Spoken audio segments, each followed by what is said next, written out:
하나님의 말씀 창세기 25장 27절부터 34절의 말씀 함께 합독하는 시간을 갖겠습니다. 함께 있습니다. 그 아이들이 장성함에 에서는 익숙한 사냥꾼이었으므로 들사람이 되고 야곱은 조용한 사람이었으므로 장막에 거주하니 이삭은 에서가 사냥한 고기를 좋아하므로 그를 사랑하고 리브가는 야곱을 사랑하였더라. 야곱이 죽을 수 없더니 에서가 들에서 돌아와서 힘이 피곤하여 야곱에게 이르되 내가 피곤하니 그 붉은 것을 내게 먹게 하라 한지라.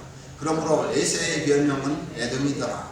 야곱이 이르되 형의 장자의 면물을 오늘 내게 팔아라. 에서가 이르되 내가 죽게 되었으니 이 장자의 명분이 내게 무엇이 가리요. 야곱이 이르되 오늘 내게 맹세하라. 에서가 맹세하고 장자의 명분을 야곱에게 판지라. 야곱이 떡과 팥죽을 에서에게 주매 에서가 먹으며 마시고 일어나 갔으니 에서가 장자의 명분을 가볍게 여김이었더라. 아멘. 이스라엘 민족의 12지파의 아버지는 야곱입니다. 오늘 야곱에 대한 이야기인데요. 오늘 본문은 에서가 야곱에게 장자의 명분을 팥죽 한 그릇에 팔아버리는 사건에 대한 이야기입니다. 당시 장남은 아버지의 유산에 대해서 다른 형제들보다 2배를 더 받았고, 그래서 만약 형제가 많으면 아버지의 유산의 절반을 장자가 받습니다. 나머지 반은 남은 형제들이 나누어 가졌습니다. 또한 이 장자는 아버지가 족장이라면 족장의 권위를 물려받고 가족이나 식솔들을 생활을 책임지기 때문에 막강한 아이는 권위를 물려받을 수 있었습니다. 근데 오늘 본문을 보니까 현재와 같이 호적이나 주민등록 제도가 발달되지 않은 시대에 야곱과 에서가 둘이서 서로 말로 장자의 명분을 주고 사고 팔았다고 해서 아버지 이삭뿐만 아니라 주변에 많은 사람들이 과연 야곱이 장남이라고 장자라고 누가 인정을 하겠습니까? 한번 생각해 보십시오. 계약서에 도장을 찍은 것도 아니고 물리적으로 형이 동생이 되는 것도 아니고 동생이 형이 되는 것도 아니지 않습니까?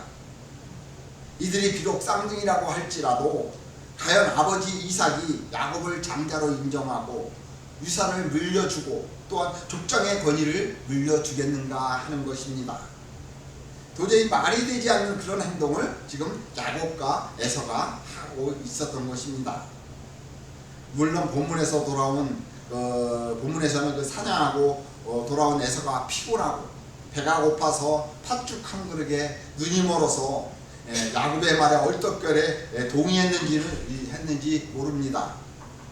문제는 왜 야곱이 이 동생 야곱이 에서의 장자의 명분을 차지하려고 했겠는가 하는 것입니다. 이는 계속해서 창세기 말씀을 27장을 보시면요, 1절 4절에서 말씀을 보면 이삭이 에서를 불러서 죽기 전에 사냥을 해서 별미를 만들어 먹게 하면 에서를 축복하겠다고 말을 합니다. 그러니까 이 말은 장자에게 내가 죽기 전에 너에게 유산과 족장의 권위를 물려주겠다라고 지금 말하고 있는데, 참으로 아이러니한 것은 이삭이 그냥 장자에게 모든 걸 그냥 물려주면 쉬운데 그리 하지 아니하고 그냥 어떤 별미를 만들어 오면 그걸 먹고서 내가 너를 축복하겠다고 조건을 거는 그런 모습을 볼 수가 있습니다. 그런데 5장부터 창세기 27장 5절부터 29절의 말씀을 보면 이 이야기를 이삭의 아내 리브가가 듣고 야곱과 모의를 합니다. 어떤 계략을 꾸미는데요, 양을 잡아서 별미를 만들고 이삭이 좋아하는 별미를 만들고 에서가 전신이 털이 많았다 그래서 양을 가지고도 털을 이렇게 몸에 붙이고, 그리고 에서의 옷을 입고 눈이 어두워서 잘 보지 못하던 아버지 이삭을 속이고 에서에게 줄 축복을 가로채는 그런 모습을 보게 됩니다. 그리고 30절부터 27장 30절부터 45절의 말씀을 보면 이삭이 야곱을 축복한 후에 에서가 돌아와서 야곱이 아버지 이삭을 속이고 자신을 대신해서 축복을 받은 것에 길길이 날립니다. 에서는 자신의 장자의 명분을 빼앗고 아버지 이삭의 축복마저 가로챘다고 아버지 이삭이 죽고 나면 반드시 야곱을 죽이겠다고 표현하는 그런 모습을 보게 됩니다. 이 창세기 27장에서도 보듯이 야곱은 에서가 받아야 할 그 축복을 사기를 쳐서 그것을 가로채는 그런 모습을 보게 됩니다. 사실 말로서 누구를 축복한다는 거 그건 얼마든지 할 수 있지 않습니까? 뭐 축복을 오든지 안 오든지 축복한다는 거 얼마나 가능하겠습니까? 정작 아버지 이삭이 모든 것을 에서에게 그냥 있던 유산을 모든 거 물려주면 그만 아니겠습니까? 그럼에도 불구하고 지금 야곱은 왜 이렇게 장자가 받아야 할 축복에 집착하고 그로 말미암아서 그 에서로부터 생명의 위협을 받으면서까지 이렇게 장자의 명분, 장남으로서 받을 축복에 집착하고 있는가 하는 것입니다.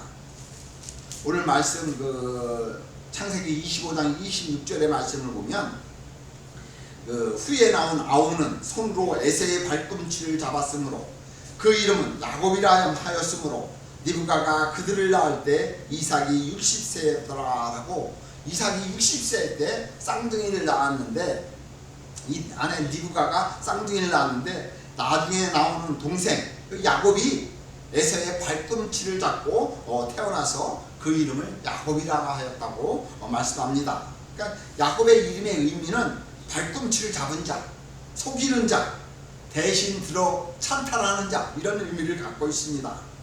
그러니까 야곱이 태어날 때부터 남의 발꿈치를 잡는 남을 속이는 사람이라고 말씀하는 그런 모습을 보게 됩니다.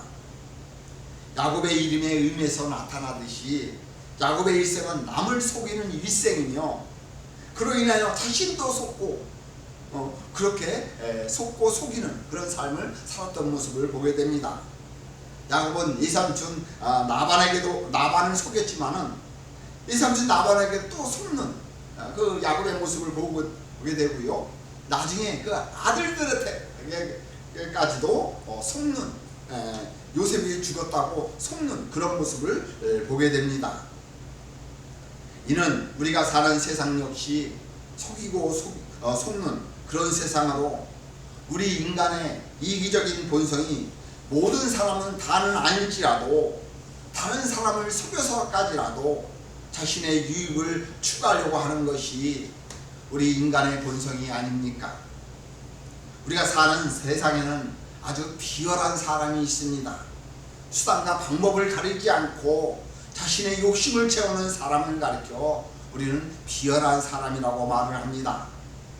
그리고 남에게 드러나지 않게 다른 사람들을 속이는 그런 사람들도 역시 또한 비열한 사람이라고 말을 합니다. 이런 사람들은 가만히 있다가 자기의 입속을 챙기는데 이런 사람들은 남의 발뒤꿈치를 잡고 쓰러뜨리는 사람들입니다. 이는 아주 몹시 치사하고 비열한 사람들이라고 할 수 있을 것입니다. 정면으로 나서지 않고 뒤에서 공격하는 아주 비열한 방법으로 쓰는 이런 사람은 우리는 별로 좋아하지 않지만 오늘 본문에 나오는 야곱이 바로 그런 사람이었다는 것입니다. 본문에서 조금 벗어났지만은 아무튼 본문에서나 창세기 27장에서 보듯이 야곱은 자신에게 해당 사항이 없는 장자의 명분과 아버지 이삭의 축복에 지금 집착하고 있는 그런 모습을 볼 수가 있습니다. 그것도 생명의 위협을 받으면서까지 이렇게 집착을 하고 있는데요. 그렇다면 야곱은 왜 이렇게 장자의 명분에 아버지 이삭의 축복에 집착을 하였겠는가 하는 것입니다. 야곱과에서는 한날 거의 동시에 태어났지만은 성격은 정반대였습니다. 야곱의 성품은 내성적으로 짐을 떠나기 싫어했으며 야곱은 다정다감한 성품으로 야곱은 남성적이라기보다는 여성스러워서 집안의 어머니를 일을 도와주고 있었기에 그의 어머니 니브가와 가까이 지내면서 그래서 니브가의 사랑을 많이 받았다는 모습으로 나타나고 있습니다. 저도 어릴 때 좀 몸이 약해서 성격이 좀 내성적이었는데요. 제가 생각할 때 몸이 좀 약하다 보니까 집안에서 뭐 힘든 일을 시키면 그것을 살살 피해 다니고 그러다 보니까 형제들한테 미운 털이 박혔습니다. 뭐 하기 쉬운 일만, 좋아하는 일만, 그렇게 편한 일만 하려고 하니까 형제들이 어떻게 보겠습니까? 그렇게 살다 보니까 느는 게 눈치고 잔머리 쓰는 것만 듭니다. 아마 야곱이 그리하지 않았을까라는 생각을 해보았습니다. 여기에 반해서 에서는 그 이름과 별명에서 보여주는 대로 전신이 붉은 사람이었습니다. 에서는 성격이 시원시원하고 뒤가 없고 이른바 옹졸하지도 않는 사람으로 에서는 사냥을 즐겨하였고 그리고 들에 나가서 사냥을 하며 모험을 즐기는 에서는 호탕하며 강인한 성격으로 야곱보다 더 믿음직스러운 남성적인 사람이었던 것입니다. 근데 여기서 우리가 볼 때 오늘 본문에서 보면 먼저 생각할 것이 무엇인가 하면 그 야곱이 장자의 명분을 에서에게 팥죽함으로 사는 것이 단순히 이렇게 사는 것 이런 모습이 단순히 어쩌다 우연히 일어난 일인가 하는 것입니다. 아니면 야곱이 치밀한 계획을 세워서 이 일이 이루어졌는가 하는 것입니다. 야곱의 성격으로나 정황상 이 사건은 결코 단순히 어쩌다 이루어진 것이 아니라 야곱이 치밀한 계산과 치밀한 계획에 의한 것이라고도 할 수 있을 것입니다. 왜냐하면 에서가 사냥하고 돌아와 배가 고픈 상황에 야곱이 에서가 좋아하는 맛있는 팥죽을 끓이고 있다고 보기 어렵기 때문입니다. 또한 장자의 명분에 대해서 야곱이 그 에서에게 빼앗아야겠다는 이런 생각을 항상 늘 가지고 있었다고 할지라도 이런 상황에 딱 맞춰서 에서가 좋아하는 팥죽을 끓이고 에서가 배고픔을 참지 못하는 것을 빌미로 장자의 명분과 그 순간에 맞바꾸려고 할 수 있겠는가 하는 것입니다. 아마도 야곱은 에서가 사냥을 나갔을 때부터 미리 준비하고 에서가 돌아오는 시간에 맞추어 에서가 좋아하는 팥죽을 끓이고 에서가 배고픈 것을 참지 못한다는 것을 이용하여 장자의 명분을 살려고 철저하게 치밀하고 계획했을 것입니다. 그것도 33절의 말씀을 보면 야곱이 이르되 오늘 내게 맹세하라. 에서가 맹세하고 장자의 명분을 야곱에게 판지라 라고 그 맹세까지 시키는 그런 모습을 보게 됩니다. 이러한 일이 어쩌다 우연히 되어진 일이라고 생각할 수 있겠습니까? 아마도 사전에 야곱이 치밀하게 계획한 일에 그 덫에 지금 에서가 걸려든 것이라고 볼 수 있습니다. 이는 창세기 27장 36절의 말씀을 보면 야곱이 자신의 축복을 이삭에게 받은 축복을 가로챈 것에 대해서 이렇게 이야기를 합니다. 에서가 이르되 그의 이름을 야곱이라 함이 합당치 아니하니까 그가 나를 속임이 이것이 두 번째이니이다. 전에는 나의 장자 명분을 빼앗고 이제는 내 복을 빼앗았나이다. 또 이르되 아버지께서 나를 위하여 필복을 남기지 아니하셨나이까 라는 말씀해 보듯이 에서가 장자의 명분을 야곱이 자신을 속여서 빼앗았다고 말하고 있습니다. 이는 자신이 야곱에게 속아서 장자의 명분을 팔았다고 말하는 것으로 볼 때 야곱이 아주 치밀하게 계획을 세우고 사전에 계산을 하고 야곱을 속였다고 오늘 본문을 우리가 볼 수 있다는 것입니다. 그 다음에 우리가 처음 가졌던 의문, 왜 이렇게 야곱은 치밀한 계획을 세우면서까지 장자의 명분에 집착하고 얻는가 라는 것입니다. 더욱이 그 에서로부터 생명의 위협을 받으면서까지 그렇게 장자의 명분에 집착을 하고 있었는가 하는 것입니다. 이것에 대해서 창세기 25장의 말씀을 보면 리브가가 창세기 25장 21절부터 33절의 말씀을 보면 리브가가 임신을 못하다가 이삭이 하나님께 간구하여 임신을 하였는데 쌍둥이였다고 말씀을 합니다. 이 쌍둥이가 태 속에서 서로 싸우는 것을 보고 리브가가 하나님께 묻습니다.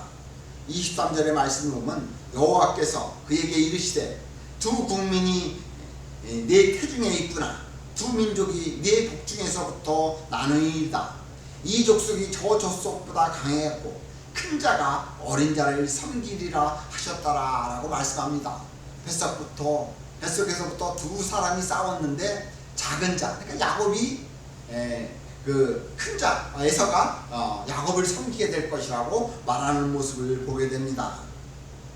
아마도 리브가는 이 말씀을 마음속에 간직하고 그래서 야곱을 에서보다 더 사랑했다고 오늘 28절의 말씀을 보면 그렇게 말씀하는 모습을 보게 됩니다.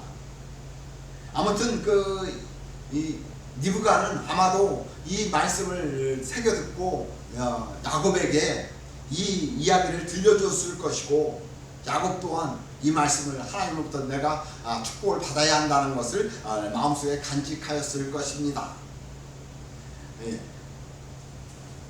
문제는 야곱이 이를 마음속에 깊이 간직하고 하나님의 때를 기다리지 않았다는 것입니다. 야곱 자신이 하나님의 말씀대로 아브라함으로부터 시작된 그 언약의 축복을 이삭에 이어서 에서가 아닌 자신이 물려받는다는 그 하나님의 약속의 말씀을 때를 기다리지 않았다는 것입니다. 이는 다시 말해서 오늘 본문에서 보면은 야곱 자신이 자신의 힘과 능력으로 그것을 얻으려고 하고 있다는 것입니다. 하나님이 자신에게 주신다는 언약의 축복에 대해서는 알고 있지만은 당시 배경이나 정황적으로 볼 때 자신에게 장자의 명분으로 이삭이 축복해 주지 않을 것이며 설령 하나님이 자기를 축복해 주신다고 하더라도 하나님이 그것을 언제 주실지 모르고 그래서 자신의 힘과 능력으로 그것을 얻는 것이 이것이 하나님의 뜻일 것이다 라고 착각할 수도 있었다는 것입니다. 이는 야곱의 입장에서 보면 한껏 이해가 될 것입니다. 28절의 말씀을 26장 28절의 말씀을 보면 이삭은 에서가 사냥한 고기를 좋아하므로 그를 사랑하였다고 말씀하는데요. 그러니까 이삭의 의중에는 야곱은 없었다고 야곱은 그렇게 생각을 한 것입니다. 그래서 야곱은 내가 이 하나님의 축복을 얻기 위해서 어떻게 할 것인가 라고 치밀한 계획을 세우고 에서를 속여서 장자의 명분을 빼앗고 그리고 아버지 이삭을 속이고 에서의 축복을 가로챈 것으로 볼 수 있다는 것입니다. 그런데 우리가 여기서 한 가지 더 생각할 것은 창세기 25장 23절의 말씀 하나님께서 리브가에게 하신 그 말씀 두 민족이 내 뱃속에 있고 어린 자가 큰 자가 어린 자를 섬기라는 이 말씀을 부부인 이삭과 리브가가 서로 이야기를 하지 않았겠는가 하는 점입니다. 어떻게 보면 엄청난 일인데요. 큰 자가 어린 자를 섬긴다는 거 이거 아주 큰 일인데 이것을 리브가가 혼자서 마음속에 간직하고 비밀로 하지는 않았을 것입니다.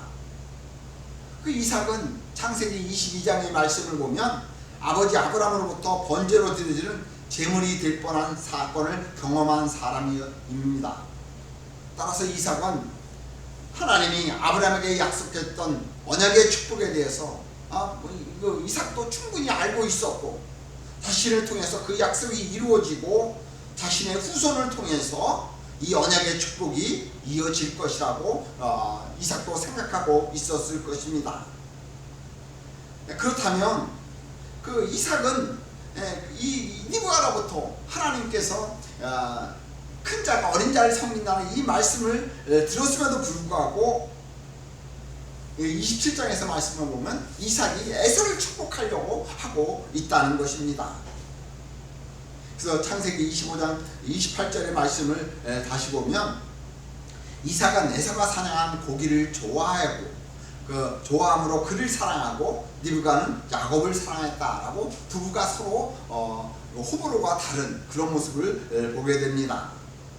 그리고 27장 4절의 말씀을 보면 내가 즐기는 별미를 만들어 내게로 가져와서 먹게 하여 내가 죽기 전에 내 마음껏 내게 축복하게 하라 라고 에서가 사냥한 고기를 잡아와서 내게 별미를 만들어주면 그것을 먹고 내가 너를 축복하겠다라고 이삭이 말하는 그런 모습을 보게 됩니다.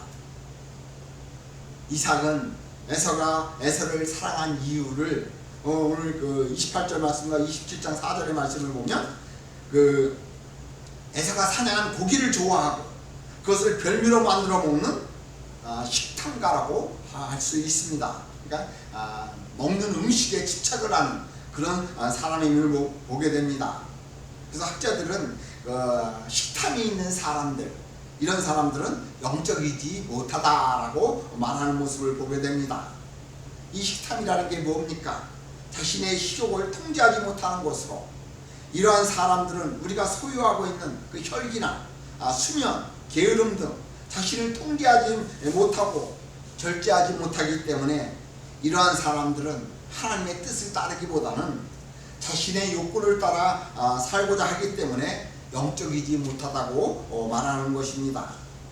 어쩌면 이삭은 자신의 그 식탐 때문에 먹는 욕심 때문에 자신을 다스리지 못하고 리브가로부터 그 하나님의 말씀을 들었음에도 불구하고 이 일을 무시하고 자신의 욕구에 집착해서 에서를 사랑하고 에서에게 모든 하나님의 축복을 별미를 만들어 먹고 물려주려고 했을 것으로도 볼 수 있는 것입니다.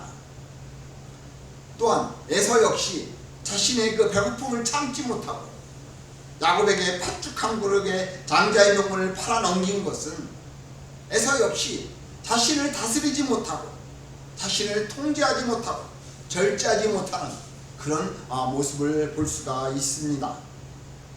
에서가 자신을 다스릴 줄 알고 자신을 조금만 절제하고 자신을 통제하지 않았다면 이 야곱의 그 행동에 대해서 충분히 그것을 의도를 알고 대처할 수 있었을 것입니다. 하지만 에서는 자신을 절제하지 못하고 자신을 통제하지 못했기에 결국 야곱에게 속아서 장자의 명분도 아버지 이삭의 축복마저 야곱에게 빼앗기는 그런 모습을 볼 수가 있습니다. 이는 우리의 삶 역시 마찬가지입니다. 자신을 다스리고 통제하고 절제하는 것, 무엇이든지 지나치면 하가 된다는 사실을 알고 자신을 다스려 나아간다는 것, 물론 쉬운 일은 아닙니다. 아니지만은 우리의 삶에 있어서 절제라는 것, 자신을 통제하고 다스린다는 것, 우리의 믿음의 삶의 중요한 덕목인 것입니다. 그런데 이러한 아버지 이삭과 에서를 속여서라도 야곱이 얻으려고 했던 것이 무엇입니까? 그것은 곧 아브라함 때부터 하나님이 약속했던 언약의 축복이었다는 사실입니다. 따라서 야곱은 하나님의 영적인 축복에 대한 가치를 알고 그 영적인 것에 대한 가치를 알고 그것을 어떻게 하든지 얻으려고 수단과 방법을 가리지 않았다는 것입니다. 이에 반하여 에서도 분명히 이삭으로부터 하나님께서 아브라함에게 약속했던 축복에 대하여 들었을 것입니다. 하지만 에서는 이를 별로 중요시 여기지 않았기에 34절 하반절 말씀 보면 에서가 장자의 명분을 가볍게 여김이었다라고 장자에게 주어질 하나님의 영적인 축복에 대해서 이를 가볍게 취급했던 모습으로 나타나고 있습니다. 여기 이 두 사람 야곱과 에사의 그 믿음에 대해서 확연한 차이를 볼 수가 있는 것입니다. 야곱은 하나님의 영적인 축복의 가치를 알고 그것을 얻으려고 힘쓰고 애썼지만 에서는 하나님의 영적인 축복에 대한 가치를 가볍게 여기고 이를 중요시 여기지 않고 이를 하찮게 여기고 있는 모습으로 나타나고 있습니다. 문제는 야곱이 하나님의 영적인 가치를 알고 이를 얻고자 하나님의 때를 기다리기보다는 자신의 힘과 능력으로 그것을 얻고자 했다는 것이 문제가 된다는 사실입니다. 제가 젊었을 때 하나님의 은혜를 입고 하나님의 축복을 받으려고 교회에서 하라고 하는 일은 죽으라면 죽는 신유까지 하면서 했습니다. 그때는 말씀을 대해서 잘 모르는 때였기에 그저 교회에 봉사하고 헌신하는 것이 하나님의 축복을 받는 길이라고 여기고 그렇게 행동을 했습니다. 나중에 복음의 진리를 깨닫고 이러한 행동이 얼마나 무지한지, 이 무지가 얼마나 큰 죄이며 복음의 진리를 알지 못한 봉사와 헌신이 얼마나 잘못된 신앙의 길을 가고 있는지 그때 깨달았습니다. 복음의 진리를 모르니까 그저 그렇게 하는 것이 하나님의 영광을 위한 길이며 축복을 받는 길이라고 잘못된 열심을 가지고 하나님의 뜻보다 내 뜻을 더 앞세우는 경우가 많이 있었습니다. 그러다 보니 몸과 마음이 힘들어지고 영적으로 피폐해지는 그런 경험을 하는데요. 야곱이 이런 실수를 지금 하고 있었던 것입니다. 제가 그 믿음의 삶을 한 40년 가까이 되었는데요. 40년 되었다고 이게 자랑거리는 되지 않지만은 이제 조금씩 복음의 진리를 깨닫고 그리고 깨달아지는 것이 무엇인가 하면 하나님의 때를 기다리는 것, 믿음의 인내가 필요하다는 사실을 이제 와서 조금씩 깨달아집니다. 우리는 하나님의 때를 기다려야 합니다. 유대인들은 하나님의 시간을 크이노스와 카이노스라는 이 두 가지로 구분을 합니다. 이 크이노스라는 시간은 하나님의 시간이고 카이노스라는 시간은 우리가 일반적으로 흘러가는 그 시간을 가리킵니다. 그래서 유대인들은 하나님의 시간을 기다려야 한다라고 말을 합니다. 우리 역시 하나님의 시간을 알아야 하고 하나님의 시간에 맞추어서 믿음의 삶을 살아야 합니다.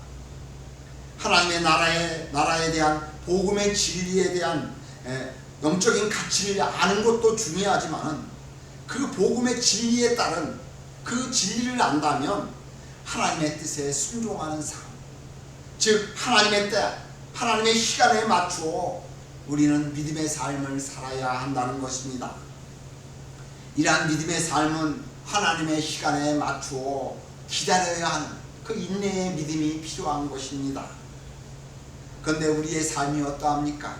특히 우리 한국 사람들 성격이 급하다 보니까 이 하나님의 축복을 기다리지 못하고 하나님의 시간보다도 하나님의 때보다 앞서 행동하는 것, 본문의 야곱이 그런 실수를 지금 하고 있었던 것입니다. 야곱의 생애를 보면 하나님의 나라에 대한 영적인 가치는 알았지만은 하나님의 시간과 하나님의 때를 기다리기보다는 그것을 얻으려고 자신의 힘과 능력으로 그것을 얻고자 하였기에 그의 생애는 속고 속는 일생이 된 것입니다. 그래서 창세기 47장 9절의 말씀을 보면 야곱이 요셉이 애굽으로 끌려가서 총리가 되고 나서 야곱이 가족들을 이끌고 애굽으로 내려갑니다. 거기서 그 바로 앞에 서서 이렇게 이야기하는 모습을 보게 됩니다. 창세기 47장 9절의 말씀 보면 야곱이 바로에게 아뢰되 내 나그네 길의 세월이 130년이다. 그러니까 야곱이 130년을 살았다고 이야기합니다. 내 나이가 얼마 되니 우리 조상의 나그네 연주에 미치지 못하나 험악한 세월을 보내었나이다. 그러니까 130년 동안 야곱은 험악한 세월을 살았다고 고백하는 그런 모습을 보게 됩니다. 하나님의 때를 기다리지 못하고 자신의 힘과 능력으로 하나님의 나라에 대한 복음의 가치, 그 언약의 축복에 대한 가치를 알았지만 그것을 하나님의 때를 기다리지 못하고 자신의 힘과 능력으로 얻고자 하는, 그래서 험악한 세월을 살았다고 인생 막바지에 고백하는 그런 모습을 보게 됩니다. 저희도 여기 와서 농사를 짓지만은 농사를 짓는 농민들은 씨앗을 뿌리고 나서 싹이 트기를 기다리고 싹이 트면 자라나 꽃이 피고 그리고 열매를 맺기를 기다립니다. 그래서 농사는 어떻게 보면 한 해를 기다림에서 시작되는 것이라고도 볼 수 있을 것입니다. 어찌 농사뿐이겠습니까? 알고 보면 우리의 모든 삶이 기다림으로 이루어진다고 할 수 있을 것입니다. 주님이 우리가 거룩한 믿음의 삶, 하나님의 나라 백성답게 살기를 기다리고 있듯이 우리의 신앙의 삶도 기다릴 줄 알아야 한다는 것입니다. 우리는 이 기다림에, 믿음의 기다림에 익숙해져야 합니다. 기다림에 익숙하지 않으면 늘 마음이 불안하고 초조해지고 여기서 더 발전하면 신경질적이 됩니다. 이는 왜 그렇습니까? 자신의 뜻대로 되지 않으니까 마음속에 분노가 나타나기 때문인 것입니다. 그리고 한 걸음 더 나아가면 자신을 통제하지 못하고 절제하지 못하는 그런 지경까지 나아가는 모습을 보게 됩니다.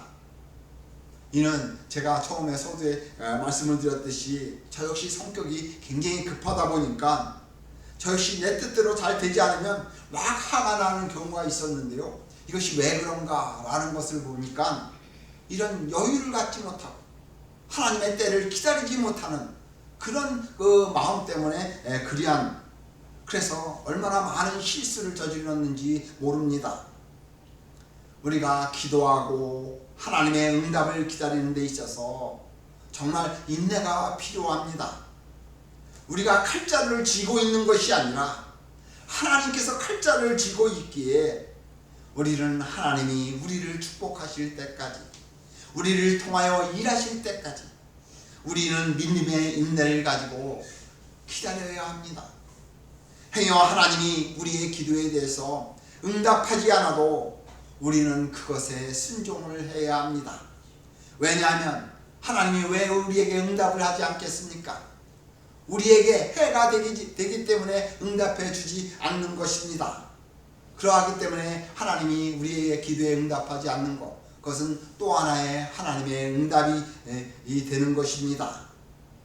야곱이 기다리지 아니하고 하나님보다 앞서 행하는 모습에서 우리는 우리의 믿음의 삶이 어떠해야 하는지 깨달아야 합니다. 오늘날 우리의 문화 속에서 우리 한국 문화가 얼마나 빨리빨리입니까? 그 시대가 얼마나 빨리 변화됩니까? 그런 속에서 기다린다는 것, 어쩌면 우리에게 고통일 수도 있을 것입니다. 그러나 우리는 인내를 가지고 기다려야 합니다. 정말 인내를 갖고 하나님의 축복을 기다려야 합니다. 그래야 우리가 하나님보다 앞서가지 아니하고 하나님으로부터 진정한 하나님의 때가 되면 하나님께서 진정한 축복을 우리에게 주신다는 사실입니다. 저의 믿음의 삶, 성격이 급하다 보니까 늘 하나님보다 앞서 행하는 그런 실수를 많이 했습니다. 하나님의 영광을 위한답시고 하나님을 기쁘시게 한다는 그 열정으로 하나님보다 앞서는 그런 경향, 그런 실수를 많이 했다는 것입니다. 저는 이곳에 와서 목회를 하면서 어쩌면 하나님의 역사와 하나님의 축복을 기다리는 훈련을 하고 있는지도 모릅니다. 한번 보십시오. 제가 이뤄놓은 게 뭐 있습니까? 이곳에서 과연 하나님의 영광이 나타난가? 저 역시도 늘 기도하면서 그렇게 생각을 합니다. 내가 정말 하나님의 영광에서 이렇게 역사 목회를 하고 있는 건가? 그러나 이것이 또한 하나님이 하시는 방법이라면 하나님의 뜻에 순종하는 것이 옳지 않겠습니까? 하나님의 축복을 기다리는 것, 지금 그래서 저도 나이가 들면서 많이 좋아졌기는 하지만은 아직도 성격이 급하다 보니까 아직도 실수를 많이 합니다. 우리는 하나님이 우리 안에서 일하시기보다는 우리가 앞서가는, 하나님보다도 하나님의 때를 기다리지 아니하고 하나님보다 앞서 행하는 그런 잘못을 범하지 말아야 합니다.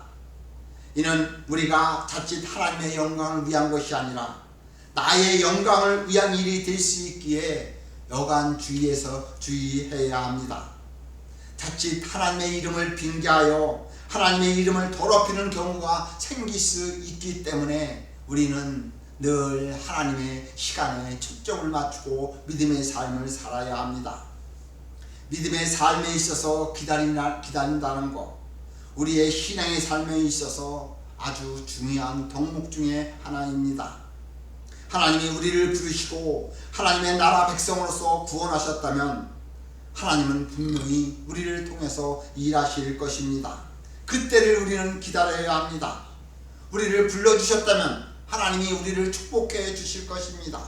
그때까지 우리는 인내의 믿음을 가지고 하나님을 예배하며 하나님을 경외하며 하나님의 뜻에 순종하는 그런 믿음의 삶을 가야 합니다. 그것이 하나님의 뜻을 이루는 믿음의 삶이며 하나님의 영광을 드러내는 삶이기에 하나님이 우리 안에서 역사하시기를, 우리에게 축복해 주시기를 기다리는 그러한 믿음의 삶을 살아나가는 우리 모두가 되어야 할 것입니다. 이러한 은혜가 있으시기를 예수님의 이름으로 간절히 축원을 드리겠습니다.